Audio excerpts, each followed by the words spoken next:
And to further discuss today's hearings, I'm joined now by journalist Andrea Bernstein. She's co-host of the Will Be Wild podcast, and she is a frequent NPR contributor covering former President Trump's legal troubles.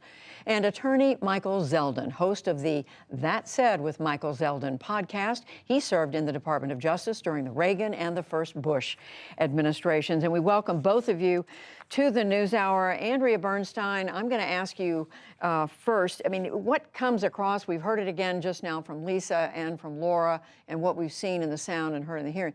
This was a relentless campaign of pressure that the former president put on his own Justice Department to change the result of the election. Right. So at the end of this hearing, Adam Kinzinger, a Republican, gestured to the three witnesses, former top Trump appointees at the Department of Justice, and said, because of these individuals, the president's coup failed. He called it a coup, which is really a stunning thing to sort of have before us, that we have come to this point in our democracy.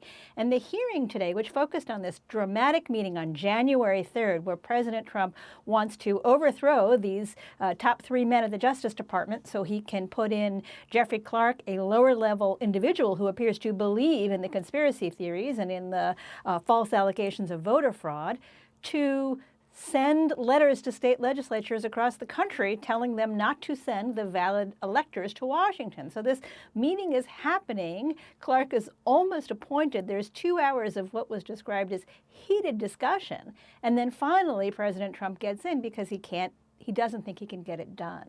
And when you think about where this hearing happened, the day before is the 67-minute call with the Georgia Secretary of State, Brad Raffensperger, that we heard in the earlier hearing this week. On January 3rd, according to documents and testimony that have been introduced in the investigations, the Proud Boys had a well-developed plan to attack the Capitol. The next day, January 4th, Trump berates his vice president, Mike Pence, to try to get him to acquiesce to not accepting the Electoral College vote. And then, of course, we know what happened on January 6th. And Michael Zeldin, I mean, as someone who has worked at the Justice Department, as we mentioned, 2 administrations, this is a president who was told repeatedly that what he was looking at, there was no basis to believe there was any fraud of any significance that had taken place, yet he continued to push his own justice officials to do this. Is there anything like that you've heard of in American history? No. Again, this is unique to the President of the United States in this moment in time. And the thing that I always listen to this evidence to hear is whether or not they can prove knowledge and intent. That is, that the President of the United States, former President Trump, acted with knowledge and intent to obstruct an official proceeding and to defraud the United States.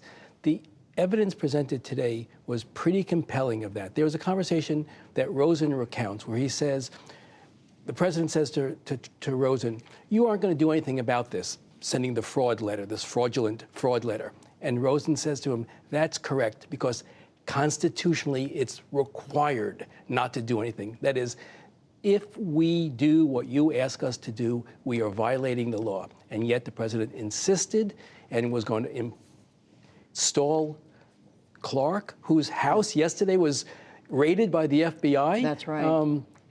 As the Attorney General. Pretty stunning stuff. Stunning. And Andrea Bernstein, I think, again, you have to come away from listening to all this deeply struck by how close the country came to this happening. The president, former President Trump, was on the verge. In fact, there was some informal actions taken of naming Jeffrey Clark, completely unqualified, as far as we know, to be the Attorney General. Absolutely. In fact, Representative Kinzinger at one point put up a screenshot of a series of communications between Mr. Clark and former President Trump. You can see the president's calendar where that day before this meeting, Clark is already described on White House materials as the acting Attorney General. I mean, I have spent a lot of time reading up on this meeting. It's been described in depositions and written testimony and emails, but the impact of hearing it described, I I am stunned by how close we really came to this moment where somebody was going to be the Attorney General of the United States, the top law enforcement officer, to carry out this plan of thwarting the will of the voters. And that I do think is sort of, where the committee has left it for the, if this were a TV series, this would be the mid-season pause, where it's a real cliffhanger. What is going to happen next? What else are they going to bring us that takes us from the day of this hearing, this meeting, Right. which was January 3rd to January 6th? And what is not a cliffhanger, though, Michael Zeldin, is that these are all Republicans who are doing this testifying. These were top officials appointed under President Trump who were testifying today that they could not go along with with his scheme that he was trying to do. So for Republicans who are watching this, it's clear, and the committee day after day, it's been Republicans making this case. Exactly. And if we go back in time to Tuesday, one of the other elements of this DOJ pressure campaign was the testimony of the United States Attorney for Georgia, Mr. Pack, who quit in the face of Trump's relentless pressure campaign against the Department of Justice in Georgia to again declare fraud and just let him and his corrupt friends perpetrate the big lie. So it is all coming together. The testimony of yesterday, of Tuesday and today creates this intertwining of activity that leads us to believe that there is evidence that they obstructed the workings of government and in an effort to defraud it.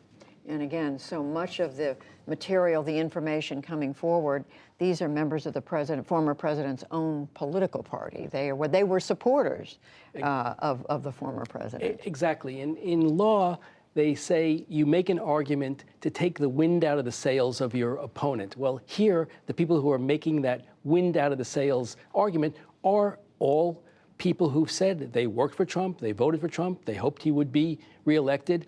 But when it came down to it, truth and oath mattered more than his presidency.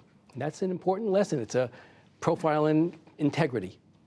Michael Zeldin, I think what we really see here is government in action, oversight in action. This is what it looks like.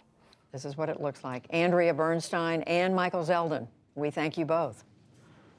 Thank you.